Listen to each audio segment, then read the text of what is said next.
నమస్తే welcome to వైద్యం ఆరోగ్యం నేను మీ ప్రత్యూష ఈ రోజు మన టాపిక్ ఐవీఎఫ్ అసలు ఈ ఐవీఎఫ్ అంటే ఏమిటి ఐవీఎఫ్ ఎలా చేస్తారు సంతానలేమికి ఈ ఐవీఎఫ్ ఎలా ఉపయోగపడుతుంది అనే డీటెయిల్స్ తెలియజేయడానికి మన స్టూడియోలో ఉన్నారు 49 hospitals doctor Greeshma hello doctor welcome to studio yeah నమస్తే అండి డాక్టర్ చెప్పండి అసలు ఈ సంతానలేమి సమస్యను ఏ విధంగా గుర్తించాలి సో అంటే మనము ఒక కపుల్ వచ్చినప్పుడు వాళ్ళు అంటే ఇన్ఫర్టిలిటీ సంతానలేమి సమస్యతో బాధపడుతున్నారు అని ఎప్పుడు గుర్తిస్తాము అంటే వాళ్ళకి మ్యారేజ్ అయ్యి మనకి లేడీకి రెగ్యులర్ సైకిల్స్ ఉన్నాయి 1 ఇయర్ నుంచి వాళ్ళు ట్రై చేస్తూ ఉన్నారు అంటే నార్మల్గా అంటే ఎటువంటి కాంట్రసెప్షన్ కాండమ్స్ అట్లా లేకుండా కాంట్రసెప్టివ్ పిల్స్ అనేవి వాడకుండా వారానికి ఒక 3 times 4 times నార్మల్గా కలుస్తూ ఉన్నారు అయినా కూడా వాళ్ళకి మనకి ప్రెగ్నెన్సీ అనేది అందట్లేదు అంటే అప్పుడు మనం వాళ్ళు సంతానలేమి సమస్య ప్రాబ్లం అనేది ఉంది వీళ్ళకి అని గుర్తిస్తామన్నమాట సో అంటే మనకి ఇది ఎవరికి వర్తిస్తుంది అంటే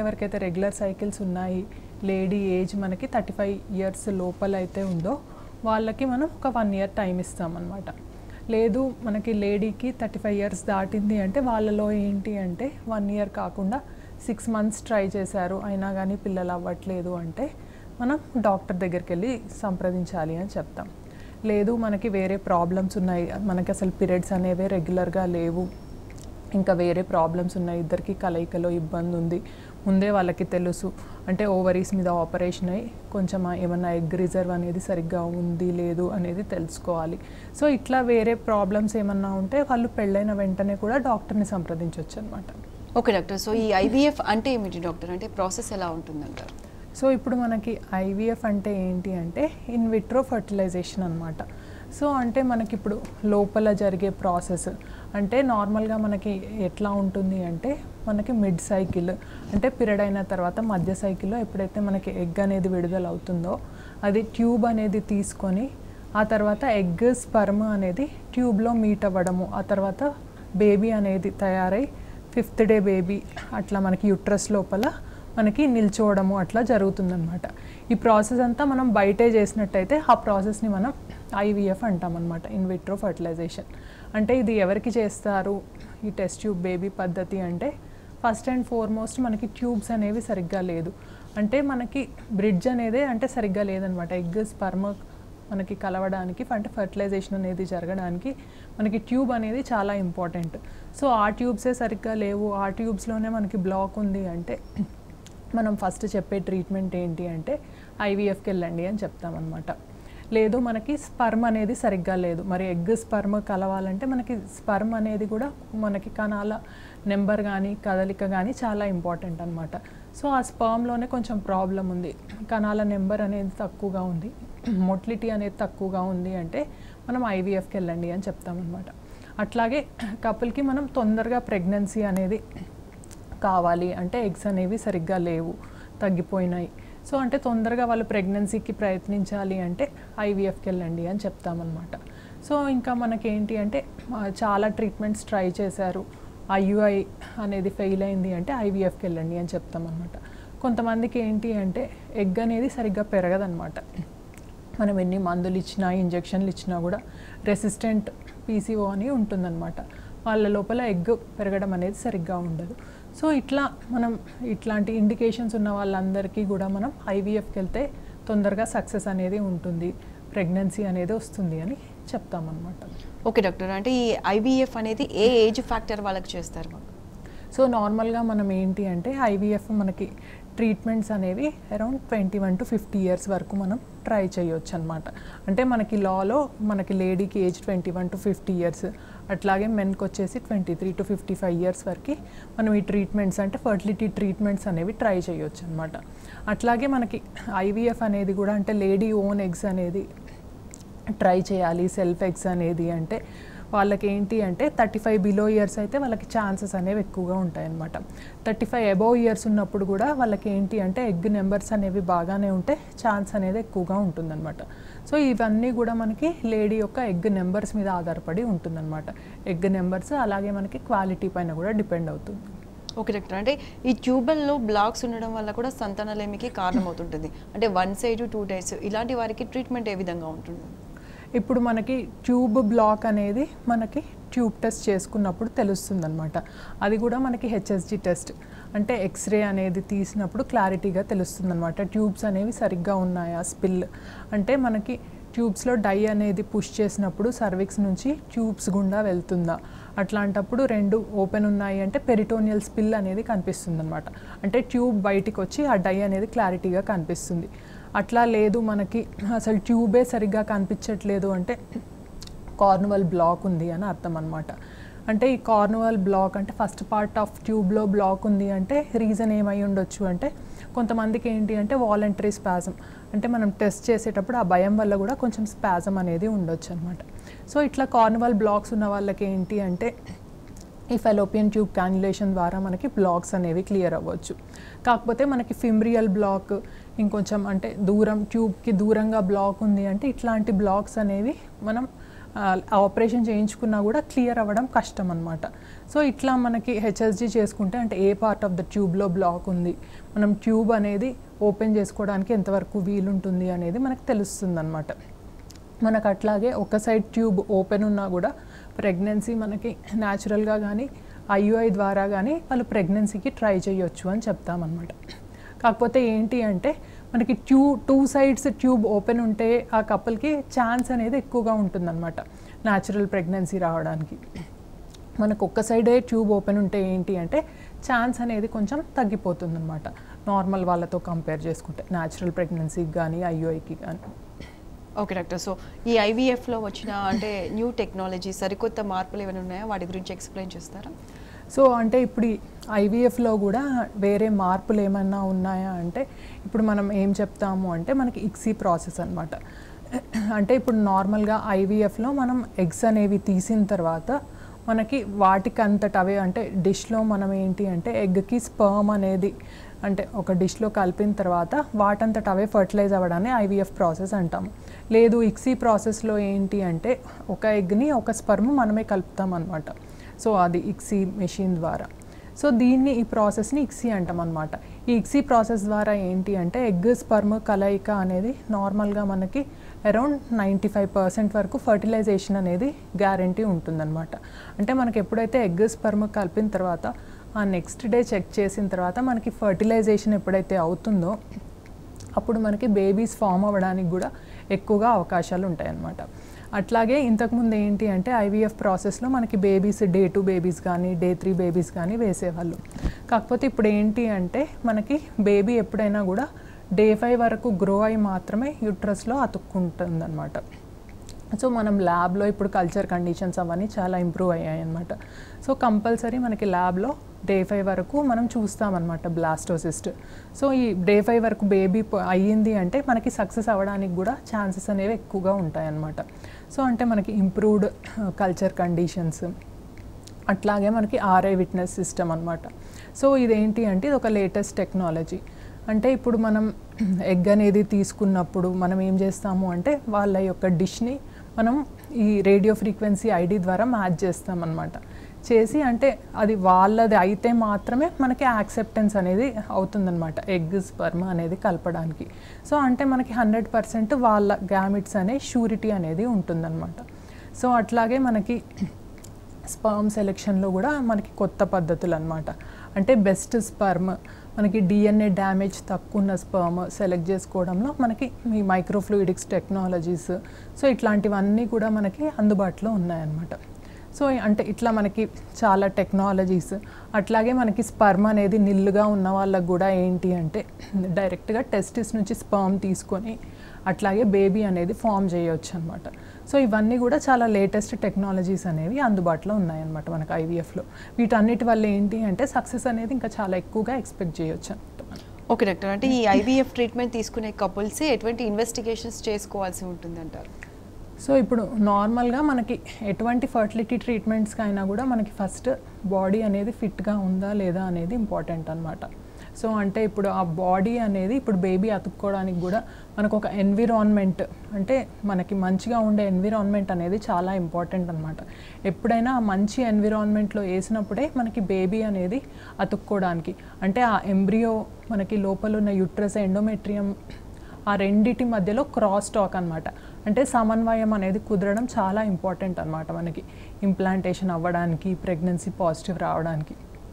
సో దీనికి ఏంటి అంటే ఫస్ట్ మనకి లేడీలో హార్మోన్స్ అన్నీ సరిగ్గా ఉన్నాయా లేదా, సో అంటే థైరాయిడ్ హార్మోన్ కానీ, షుగర్స్ కానీ, బ్లడ్ ప్రెషర్స్ అవి కూడా నార్మల్గా ఉన్నాయా లేదా, సో ప్రొలాక్టిన్ హార్మోన్ కానీ, లేడీలో మనకి హీమోగ్లోబిన్ అంటే రక్తహీనత ఏమన్నా ఉందా, సో ఇన్ఫెక్షన్స్ లాంటివి ఏమన్నా ఉన్నాయా, సో ఇవన్నీ కూడా మనం డీటెయిల్డ్గా చెక్ చేస్తామన్నమాట. ఇవన్నీ డీటెయిల్డ్గా చెక్ చేసిన తర్వాత మనం స్కాన్స్ని బట్టి సో అంటే ఏ ట్రీట్మెంట్ ద్వారా వెళ్తే ఎంతవరకు సక్సెస్ ఉంటుంది, సో హస్బెండ్ది కూడా సెమెన్ అనాలిసిస్, సో ఇవన్నీ చేసిన తర్వాత మనకు ఒక ఐడియా అనేది వస్తుంది అనమాట. అంటే అప్పుడు కపుల్ని కౌన్సిల్ చేసి సో ఎంతవరకు సక్సెస్ ఛాన్స్ ఉండొచ్చు, సో అసలు ఏ ట్రీట్మెంట్కి వెళ్తే మంచిది అనేది చెప్పడం జరుగుతుంది. ఓకే డాక్టర్, అంటే చాలా మంది ఉమెన్స్లో పీసీఓడి ప్రాబ్లం ఉంటుంది. ఇది కూడా ఒక సంతానలేమికి వన్ ఆఫ్ ద రీజన్ కదా డాక్టర్. సో ఈ పీసీఓడికి ఎలాంటి ట్రీట్మెంట్ ఉంటుందంటారు? సో ఇప్పుడు మనం ఏం చెప్తాము అంటే ఎప్పుడైతే లేడీలో మనకి పీరియడ్స్ అనేవి సరిగ్గా రావట్లేదు, నెలసరి అంటే వాళ్ళకి 2 monthsకి ఒకసారి, 3 monthsకి ఒకసారి వస్తుంది, లేదు అంటే మెడిసిన్ వేసుకుంటేనే వస్తుంది అంటే కంపల్సరీ స్కాన్ అనేది ఒకసారి చేయించుకొని చూడాలన్నమాట. అంటే వాళ్ళకి ఎగ్స్ నిజంగా పీసీఓడి లాగా ఉందా, లేదు అంటే ఎగ్స్ మనకి తగ్గిపోయాయా, సో ఇవన్నీ స్కాన్ ద్వారా చెక్ చేసుకోవడం ఇంపార్టెంట్ అనమాట. సో అట్లా ఉంది అంటే మనకి పీసీఓడికి ఫస్ట్ ఏం చెప్తాము అంటే మనకి లేడీ ఏమన్నా కొంచెం వెయిట్ అనేది ఎక్కువగా ఉంటే కొంచెం వెయిట్ తగ్గండి అని చెప్తామన్నమాట. అట్లానే లైఫ్ స్టైల్ చేంజెస్ అనమాట, ఎక్సర్సైజ్ కానీ, డైట్ కానీ, కొన్ని మెడికేషన్ అనమాట, మయోఇనాస్టాల్ కానీ, మెట్ఫార్మిన్ కానీ, సో ఇవన్నీ ఇవ్వడం వల్ల ఏంటి అంటే మనం ఇచ్చే ట్రీట్మెంట్స్కి మనకి రెస్పాన్స్ అనేది ఎక్కువగా ఉంటుందన్నమాట. అంటే మనం ఇచ్చే మందులకు కానీ, కొన్ని ఇంజెక్షన్లకు కానీ ఎగ్ అనేది త్వరగా పెరుగుతుందన్నమాట. అప్పుడు పెరిగినప్పుడు ఏంటి అంటే మనకి ట్రిగర్ ఇంజెక్షన్స్ ఇచ్చినప్పుడు ఎగ్ రప్చర్ అనేది సరిగ్గా అవ్వడం ఇట్లా చూస్తాము. లేదు అంటే ఇప్పుడు మనకి కొంతమందికి రెసిస్టెంట్ పీసీఓ అనేది ఉంటుందన్నమాట. వాళ్ళకి ఏంటి అంటే ఎన్ని ఇంజెక్షన్స్ ఇచ్చినా కూడా ఎగ్ డెవలప్మెంట్ అనేది సరిగ్గా ఉండదన్నమాట. ఇప్పుడు నార్మల్గా మనం పీరియడ్ అయిన 2వ రోజుకి మెడిసిన్ ఇస్తే మనం డే 10 కానీ, డే 12 కానీ మనకి ఎగ్ అనేది పెరిగిపోతుంది అనమాట. ఓకే డాక్టర్, సో కపుల్స్కి డయాబెటీస్తో బాధపడే వారికి అంటే ఈ ఐవీఎఫ్ ట్రీట్మెంట్ సెట్ అవుతుందంటారా? అంటే ఎప్పుడైనా కూడా డయాబెటీస్ ప్రాబ్లం ఉంది అన్న వాళ్ళకి, ఇప్పుడు మేల్లో డయాబెటీస్ ఎక్కువ ఉందనుకోండి, వాళ్ళల్లో డిఎన్ఏ డ్యామేజ్ అనేది కూడా ఎక్కువగా ఉంటుందన్నమాట. సో కంపల్సరీ మనం డయాబెటీస్ కంట్రోల్, HbA1c అనేది కంపల్సరీ మనం 8 కంటే తక్కువగా ఉంటే బెటర్ అని అంటాం అనమాట. లేడీకి కూడా అంతే, ఎందుకంటే ఈ డయాబెటీస్ వల్ల కూడా కొంచెం ఊసైడ్స్లో మనకి చేంజెస్ అనేది చూస్తామన్నమాట. అంటే మియాటిక్ చేంజెస్ కానీ అట్లా మనం కొంచెం అంటే బేబీ మనకి ఫామ్ అయిన తర్వాత కూడా బేబీలో అనామలీస్ కానీ ఇట్లా చూస్తాం. సో ఇవన్నీ మనకి కంట్రోల్లో ఉండాలి అంటే కంపల్సరీ HbA1c అనేది ఫీమేల్కి కూడా మనం అరౌండ్ <8, 7 అట్లా టార్గెట్ చేస్తామన్నమాట. సో అవన్నీ మనకి నార్మల్గా ఉన్నప్పుడే మనం ట్రీట్మెంట్స్ అనేవి ఇవ్వడం జరుగుతుంది. ఓకే డాక్టర్, అంటే ఫీమేల్స్లో ఇన్ఫెక్షన్స్ వల్ల కూడా ఈ సంతానలేమికి కారణమవుతుందంటారు. సో ఈ ఇన్ఫెక్షన్స్కి ట్రీట్మెంట్ ఎలా సెట్ అవుతుందంటారు? సో అంటే ఇప్పుడు ఫీమేల్స్కి కూడా మనకి ఇన్ఫెక్షన్ అంటే మనం అంటే ఫస్ట్ ఐడెంటిఫై అనేది చేయాలన్నమాట. అంటే క్రానిక్ ఎండోమెట్రైటిస్ అనే ప్రాబ్లం కానీ, లేదు PID పెల్విక్ ఇన్ఫ్లమేటరీ డిసీజ్ అనేది కానీ మనం చూస్తూ ఉంటాం. ఈ ఇన్ఫెక్షన్స్ వల్ల కూడా ఏంటి అంటే మనకి బేబీ వేసినప్పుడు అది అతుక్కోవడం అనేది సరిగ్గా ఉండదన్నమాట. సో మనకి ఇన్ఫెక్షన్ అనేది ఉంది అని గుర్తించినప్పుడు ఏంటి అంటే చిన్న యాంటీబయాటిక్ కోర్స్ అనేది ఇస్తామన్నమాట. సో కోర్స్ అనేది ఇచ్చిన తర్వాత మనం మళ్ళీ ఒకసారి చెక్ చేసుకుంటాం, అంటే ఇన్ఫెక్షన్ అనేది సరిగ్గా క్లియర్ అయిందా లేదా అని చెప్పేసి. సో మనకి ఏంటి అంటే స్టడీస్ ఏం చెప్తున్నాయి అంటే ఈ ఇన్ఫెక్షన్ అనేది క్లియర్ చేసుకొని ఆ తర్వాత మనం ప్రెగ్నెన్సీకి ప్రయత్నించినా కూడా 80% అనేది పెరుగుతాయి అన్నమాట మనకి సక్సెస్ రేట్స్ అనేవి కూడా. ఓకే డాక్టర్, అంటే సో థైరాయిడ్ వల్ల కూడా సఫర్ అవుతూ ఉంటారు ఉమెన్స్, సో వాళ్ళకి కూడా ట్రీట్మెంట్ ఏ విధంగా ఉంటుంది డాక్టర్, థైరాయిడ్తో బాధపడే వారికి కూడా? సో ఇప్పుడు మనం ఇప్పుడు కూడా ఇన్ఫర్టిలిటీకి ప్లాన్ చేసుకునేటప్పుడు ఈ హార్మోనల్ ఇవాల్యుయేషన్ అనేది చాలా ఇంపార్టెంట్ అనమాట. ఎందుకంటే మనకి కపుల్కి అంటే ఏదో ఒక ఈ చిన్న చిన్న కారణాల వల్ల మనకి అంటే బేబీ అనేది ఇంప్లాంటేషన్ సరిగ్గా అవ్వకపోవడము, ఇంప్లాంటేషన్ అయినా ఫస్ట్ 3 monthsలోనే ఊరికే అబార్షన్స్ అవ్వడము అనేది చూస్తూ ఉంటాం అనమాట. సో మనం ఇవన్నీ కూడా కొంచెం మ్యాక్సిమం అవాయిడ్ అనేది చేయడానికి ఏంటి అంటే ఫస్ట్ మనం ప్రెగ్నెన్సీ అనేది ప్లాన్ చేసుకునే ముందే ఇవన్నీ కంట్రోల్లో ఉన్నాయా లేదా అనేది చెక్ చేసుకుంటాం అనమాట. సో ఈ థైరాయిడ్ హార్మోన్ అనేది కూడా మనం జస్ట్ ఒక TSH లెవెల్ అనేది చూసుకొని చెక్ చేస్తాం. సో నార్మల్గా మనకి లేడీ ప్రెగ్నెన్సీ ఏం ప్లాన్ చేయట్లేదు అంటే థైరాయిడ్ TSH లెవెల్ అనేది మనకి 5 వరకు కట్ ఆఫ్ తీసుకుంటాం. లేదు మనకి ప్రెగ్నెన్సీ ప్లాన్ చేస్తున్నారు అంటే TSH లెవెల్ అనేది స్ట్రిక్ట్గా 3 వరకు తీసుకుంటాం అనమాట. అట్లాగే మనకి థైరాయిడ్ లెవెల్స్ కొంచెం ఎక్కువ ఉన్నాయి అంటే ఇంకా యాంటీబాడీస్ ఏమన్నా ఉన్నాయా, సో ఇవన్నీ చూసుకొని అవన్నీ కూడా మనం కంట్రోల్లో తెచ్చుకొని ట్రీట్మెంట్స్ అనేవి స్టార్ట్ చేస్తాం అనమాట. దీనివల్ల మనకి సక్సెస్ అనేది ఇంప్రూవ్ అవుతుంది, అబార్షన్ రేట్ అనేది కూడా తగ్గుతుంది అనమాట లేడీలో మనకి. ఓకే డాక్టర్, అంటే ఒక 1 టైమ్ 2 టైమ్స్ అట్లా మిస్క్యారీ అయిన వాళ్ళకు కూడా మనం ఈ IVF ట్రీట్మెంట్ చేయొచ్చు ఉంటారా? అంటే డెఫినెట్గా చేసుకోవచ్చండి. 1 టైమ్ 2 టైమ్స్ అంటే మనం ఫస్ట్ అనేది వాల్యుయేట్ చేసుకోవాలన్నమాట. అంటే వాళ్ళ లోపల హార్మోన్స్ ప్రాబ్లం ఏమన్నా ఉందా, అంటే మనకి థైరాయిడ్ ఇట్లా ఏమన్నా ప్రాబ్లం ఉందా, షుగర్స్ ఏమన్నా ఉన్నాయా, ఇంకా ఇన్ఫెక్షన్ ఏమన్నా ఉందా, అట్లాగే మనకు ఒక 3D స్కాన్ అనేది చేసుకొని లోపల క్యావిటీ అంతా నార్మల్ ఉందా లేదా, లేదు చిన్న చిన్న మనకి పాలిప్స్ అంటాము, సెప్టమ్ అంటాము, గోడల్ లాంటివి ఏమన్నా ఉన్నాయా, అట్లాగే మనకి రక్తంలో ఊరికే గడ్డ కట్టేది అంటే ఆటో ఇమ్యూన్ కండిషన్స్, ఇది ఆప్లా సిండ్రోమ్ అంటాం అనమాట, యాంటీఫాస్ఫోలిపిడ్ యాంటీబాడీ, సో ఇవన్నీ ఏమన్నా ఉన్నాయా ఇవన్నీ చెక్ చేసుకోవాలన్నమాట.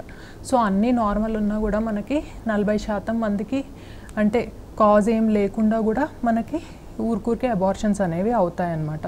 సో ఇవన్నీ చెక్ చేసుకొని ఇవన్నీ కూడా మనకి నార్మల్ ఉన్నా కూడా ఎంపెరికల్ ట్రీట్మెంట్ అనమాట. అంటే ఫస్ట్ కపుల్ మనకి ప్రెగ్నెన్సీకి ప్లాన్ చేసినప్పుడు వెంటనే యూరిన్ ప్రెగ్నెన్సీ టెస్ట్ మనకి పాజిటివ్ వచ్చింది అంటే మనం హాస్పిటల్కి రావాలి అని చెప్తామన్నమాట. వాళ్ళకి ఏంటి అంటే మనం ఎంపెరికల్ ట్రీట్మెంట్ అనమాట. అంటే ల్యూటియల్ ఫేస్ సపోర్ట్, కొంచెం ప్రొజెస్ట్రోజన్ టాబ్లెట్స్ కానీ ఇట్లా బ్లడ్ థిన్నర్స్ కానీ ఇంజెక్షన్స్ రూపంలో టాబ్లెట్స్ రూపంలో ఇచ్చి మనం ప్రెగ్నెన్సీ కంటిన్యూ అవ్వడానికి సహకరిస్తామన్నమాట. సో ఇట్లా ఏం చేసినా కూడా వాళ్ళ లోపల ఇట్లా ప్రాబ్లం వస్తుంది అంటే ఫస్ట్ వాళ్ళ జెనెటిక్ టెస్టింగ్ అనేది చేసుకొని క్రోమోజోమ్స్ అన్నీ నార్మల్గా ఉన్నాయా లేదా, సో దాన్ని బట్టి నెక్స్ట్ వాళ్ళు ప్రెగ్నెన్సీ ప్లాన్ చేసుకునేటప్పుడు ఏం చెప్తాము అంటే IVF అనేది ప్లాన్ చేసుకునేటట్టయితే ఫస్ట్ బేబీ అనేది సరిగ్గా ఉందా లేదా అనమాట. సో బేబీ అనేది ఫామ్ అయిన తర్వాత ముక్క పరీక్ష చేయించుకోవడం అంటే ప్రీ ఇంప్లాంటేషన్ జెనెటిక్ టెస్టింగ్ అనమాట. సో ఈ టెస్టింగ్ వల్ల ఏంటి అంటే మనకి బేబీ అనేది నార్మల్ ఉందా లేదా, అంటే యుప్లాయిడ్ బేబీ అయితేనే మనం ముందుకెళ్ళి ట్రాన్స్ఫర్ చేయడం అనేది జరుగుతుంది అనమాట. సో ఇట్లా మనం ఒక్కొక్కటి మనం చూసుకుంటూ వెళ్ళాలన్నమాట ప్రెగ్నెన్సీ అనేది ప్లాన్ చేసుకునేటప్పుడు. ఓకే డాక్టర్, ఈ IVF ట్రీట్మెంట్ అంటే చాలామంది కొంచెం కన్ఫ్యూజన్లో ఉంటారు. అంటే ఎంతవరకు సక్సెస్ అవుతుంది, ఎంతవరకు అవ్వదు, అంటే యాక్చువల్గా సక్సెస్ రేట్ ఎంతవరకు ఉంటుందంటారు డాక్టర్? ఇప్పుడు సక్సెస్ రేట్ ఏంటి అంటే మనకి ఇంత అని చెప్పడం కష్టం అనమాట. అందరికీ ఒకే రకమైన సక్సెస్ అనేది వర్తించదు. అది first and foremost important thing అనమాట. అది కపుల్ని బట్టి వాళ్ళ ప్రాబ్లమ్స్ని బట్టి వాళ్ళకి సక్సెస్ రేట్ అనేది వేరీ అవుతుందన్నమాట. సో జనరల్గా ఏం చెప్తాము అంటే కపుల్స్కి మనకి అరౌండ్ IVFలో మనకు ఒక 60 నుంచి 70 వరకు సక్సెస్ రేట్ అనేది ఉంటుంది అని చెప్తామన్నమాట. సో కపుల్వి అన్నీ బాగానే ఉన్నాయి, లోపల ఎండోమెట్రియం అనేది బాగానే ఉంది. సో వాళ్ళు అన్ఎక్స్ప్లెయిన్డ్ ఇన్ఫర్టిలిటీ అంటే IUIs చేసుకున్నా కూడా ప్రెగ్నెన్సీ అనేది అవ్వక వాళ్ళు IVFకి వచ్చారు అంటే అట్లాంటి వాళ్ళకి మనకి సక్సెస్ రేట్ అనేది ఎక్కువగా ఉంటుందన్నమాట. కొంతమంది ఏంటి అంటే ఇక్కడ మనకి బేబీలో జెనెటిక్ ప్రాబ్లం ఉండి మనకి IVFలో ఊరికే అబార్షన్స్ అవుతున్నాయి అంటే వాళ్ళకి ఏం చెప్తాము అంటే మనకి బేబీని పెట్టే ముందు ఇట్లా ప్రీ ఇంప్లాంటేషన్ జెనెటిక్ టెస్టింగ్ అనేది చేయించుకొని వాళ్ళు మంచి బేబీని పెట్టుకుంటే సక్సెస్ అనేది ఎక్కువగా ఉంటుందన్నమాట.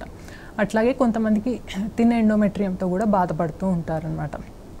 వాళ్ళకి ఏంటి అంటే కొంచెం సక్సెస్ అనేది తక్కువ ఉండొచ్చు అనమాట నార్మల్ ఎండోమెట్రియల్ థిక్నెస్ ఉన్న వాళ్ళతో కంపేర్ చేస్తే. సో మనకి ఇట్లా పొర చూసుకునేటప్పుడు పొర అనేది వాస్కులారిటీ అంటే లోపల బ్లడ్ సప్లై అనేది ఎట్లా ఉంది, సో మనకి ట్రిపుల్ లేయర్ అనేది ఉందా లేదా, ఎండోమెట్రియల్ థిక్నెస్, సో ఇవన్నీ కూడా ఇంపార్టెంట్ అనమాట. సో ఇప్పుడు ఒక కపుల్ మనకి అన్నీ చూసుకొని అంటే వాళ్ళకి ఎగ్ క్వాలిటీ బాగుందా, స్పర్మ్ క్వాలిటీ అన్నీ బాగుంటే వాళ్ళకి వచ్చిన బేబీస్ అనేవి బాగున్నాయా, సో మనకి ఎప్పుడైనా ఏంటి అంటే డెఫినెట్గా వాళ్ళ గ్యామెట్ క్వాలిటీ అనేది బాగుండి బేబీస్ అనేవి మంచి గ్రేడింగ్లో ఉంటాయి. అట్లాంటి కపుల్కి సక్సెస్ అనేది కూడా చాలా ఎక్కువగా ఉంటుందన్నమాట. ఓకే డాక్టర్, సో ఈ IVF ట్రీట్మెంట్ తీసుకునే ముందు కపుల్స్ అంటే మైండ్ సెట్ ఏ విధంగా ప్రిపేర్ అయి ఉండాలంటే ఈ మధ్యకాలంలో లైఫ్ సైకిల్ వల్ల కూడా ప్రెగ్నెన్సీకి ప్రాబ్లం అవుతుంది, సో ఏ విధంగా ఉండాలంటారు? సో ఎప్పుడైనా కూడా మనం IVFకి కానీ నార్మల్గా ప్రెగ్నెన్సీ ప్లాన్ చేసుకునేటప్పుడు కానీ కొంచెం స్ట్రెస్ ఫ్రీగా ఉండడము, ఎప్పుడు కూడా అంటే మనకి పాజిటివ్ థింకింగ్ ఇదంతా ఎట్లా డెవలప్ అవుతుంది అంటే ఫస్ట్ మనకి ఏదో ఒక ఎక్సర్సైజ్ అనేది చేసుకోవడం అనమాట. అంటే మనకి మోడరేట్గా కానీ కనీసం వాకింగ్ కానీ ఏదో ఒకటి ఎక్సర్సైజ్ చేయడం వల్ల ఏంటి అంటే పాజిటివ్ హార్మోన్స్ అనేవి రిలీజ్ అవుతాయి అన్నమాట. స్ట్రెస్ తగ్గించుకోవడం, అట్లాగే స్లీప్ ప్యాటర్న్ని కూడా మార్చుకోవాలన్నమాట. అంటే కొంచెం గ్యాడ్జెట్స్కి దూరంగా ఉండడము, కనీసం మినిమం ఒక 7 to 8 అవర్స్ స్లీప్ అనేది పాటించడం, వీటన్నిటి ద్వారా. అట్లాగే మనకి అంటే బాడీలో మనకి ఏమన్నా క్రానిక్ మెడికల్ కండిషన్స్ ఉన్నాయా, సో ఏమైతే ఉన్నాయి అంటే వాటన్నిటిని మనం రెగ్యులేట్ చేసుకొని మనకి అంటే నార్మల్సీకి తెచ్చుకోవడము, కంట్రోల్లో ఉంచుకోవడము. అట్లాగే మనకి సెమెన్లో ఏమన్నా చిన్న చిన్న ప్రాబ్లమ్స్ ఉంటే లైఫ్ స్టైల్ని ఇవన్నీ మనం అలవర్చుకొని వాళ్ళ సెమెన్ని కూడా మనం అంటే కొంచెం మెడిసిన్స్ ద్వారా, లైఫ్ స్టైల్ ద్వారా వాళ్ళ కౌంట్ కానీ మొటిలిటీ కానీ ఇంక్రీజ్ చేసుకొని, సో ఇట్లా కొన్ని చిన్న చిన్న మార్పులు అనేవి చేసుకుంటే మనకి ఇచ్చే ట్రీట్మెంట్స్లో మనకి రెస్పాన్స్ అనేది ఎక్కువగా ఉంటుందన్నమాట. సో సక్సెస్ అనేది కూడా ఎక్కువ ఎక్స్పెక్ట్ చేయొచ్చు. ఓకే డాక్టర్, సో ఈ ఐవీఎఫ్ ట్రీట్మెంట్ తర్వాత ఎటువంటి జాగ్రత్తలు పాటించాల్సి ఉందంటారు? సో మనకి ఐవీఎఫ్ ట్రీట్మెంట్ తర్వాత చాలామంది అడుగుతారు బెడ్ రెస్ట్. అంటే ఇప్పుడు మనకి ప్రెగ్నెన్సీ అనేది మనకి నెగిటివ్ వచ్చిందనుకోండి, సో అన్ని బెడ్ రెస్ట్ ఇవన్నీ తీసుకున్నా కూడా మాకు ప్రెగ్నెన్సీ అనేది సరిగ్గా రాలేదు అంటే జాగ్రత్తలు అన్నీ పాటించినా కూడా, సో ఏం చెప్తాము అంటే ఫస్ట్ ఐవీఎఫ్ అయిన తర్వాత మనకి బెడ్ రెస్ట్ అనేది ఎంత మాత్రము కూడా అవసరం ఏమీ లేదు. సో ఏం చెప్తాము అంటే కొంచెం బరువులు అనేవి ఎత్తకుండా, సో పెల్విక్ ప్రెషర్ అనేది పడకుండా చూసుకోండి అని చెప్తామన్నమాట. మనకి ఐవీఎఫ్లో పాజిటివ్ రావడానికి బెడ్ రెస్ట్కి ఏం సంబంధం అనేది ఏమి ఉండదన్నమాట. ఎందుకంటే పాజిటివ్ రావాలి అంటే మనకి బెస్ట్ బేబీ అనేది ఉండాలి, మనకి ఎండోమెట్రియం అనేది బేబీని అతుక్కోగలగాలన్నమాట. సో ఆ రెండింటి మధ్య మనకి కనెక్షన్ అనేది సరిగ్గా కుదరాలన్నమాట. సో దానికి బెడ్ రెస్ట్కి మనకి సంబంధం ఏమీ ఉండదన్నమాట. సో నార్మల్గా వర్క్కి వెళ్ళే వాళ్ళు వర్క్కి వెళ్ళొచ్చు, కాకపోతే కొంచెం హెవీ వర్క్స్ అనేవి చేయొద్దు అని చెప్తామన్నమాట. సో నార్మల్ డైట్ అనేది జాగ్రత్తలు అనేవి అంటే హెల్దీ ఫుడ్ అనేది తీసుకోవడము, జంక్ ఫుడ్కి దూరంగా ఉండడము, కొంచెం మసాలాలు అట్లాంటివి తగ్గించి తీసుకోవడము, ఇవన్నీ కూడా చాలా ఇంపార్టెంట్ అనమాట. సో అట్లానే కొంచెం వాకింగ్ అది కూడా మనం చేసుకోవాలన్నమాట. ఓకే డాక్టర్, సో అంటే ఈ ఐవీఎఫ్ ట్రీట్మెంట్ అయిన తర్వాత పాజిటివ్ వచ్చిన తర్వాత కూడా అంటే అబార్షన్స్ అయ్యే ఛాన్సెస్ ఏమైనా ఉంటాయంటారు? సో మనం ఏంటి అంటే ఐవీఎఫ్ ప్రెగ్నెన్సీలో మనకి నార్మల్గా న్యాచురల్ ప్రెగ్నెన్సీలో ఏంటి అంటే మనకి ఈ కార్పస్ లూటియం అంటే ఓవరీలో కొంచెం అంటే మనకి ఎగ్ అనేది రిలీజ్ అవుతుంది కాబట్టి వాళ్ళకి బాడీలో సహజంగా కూడా కార్పస్ లూటియం అనేది ఉంటుందన్నమాట. దానివల్ల వాళ్ళకి ఇన్హరెంట్గా మనకి హార్మోన్స్ ప్రొడక్షన్ అనేది బాగుంటుందన్నమాట. కాకపోతే ఈ ఐవీఎఫ్ ప్రెగ్నెన్సీస్లో ఏంటి అంటే మనం మందులు ఇవ్వడం ద్వారా ఎండోమెట్రియం అనేది పెరుగుతుంది కాబట్టి వాళ్ళకి ఇన్హరెంట్ హార్మోన్ ప్రొడక్షన్ అనేది తక్కువ ఉంటుందన్నమాట. సో మనకి ఐవీఎఫ్లో ఫస్ట్ ప్రెగ్నెన్సీ పాజిటివ్ వచ్చిన తర్వాత ఫస్ట్ 3 months ఏంటి అంటే ల్యూటియల్ ఫేజ్ సపోర్ట్ అనమాట. అంటే హార్మోన్ ఇంజెక్షన్స్ కానీ ట్యాబ్లెట్స్ కానీ ఇవ్వడం అనేది ఇంపార్టెంట్ అనమాట. మినిమం ఫస్ట్ 10 weeks వరకు కూడా. సో ఇట్లా ఫస్ట్ 3 months అట్లా మనం ప్రెగ్నెన్సీని సపోర్ట్ చేసి ఆ తర్వాత వాళ్ళకి అంటే ఎవరికైతే న్యాచురల్ ప్రెగ్నెన్సీ లాగానే ఉంటుందన్నమాట. సో ఫస్ట్ మనకి ఆ 2-3 months అనేది ఐవీఎఫ్ ప్రెగ్నెన్సీస్లో ఇంపార్టెంట్ అనమాట. ఆ ల్యూటియల్ ఫేజ్ సపోర్ట్ ఇవి హార్మోన్స్ అనేవి సప్లిమెంట్ చేయడం ఇంపార్టెంట్ మనకి ప్రెగ్నెన్సీలో.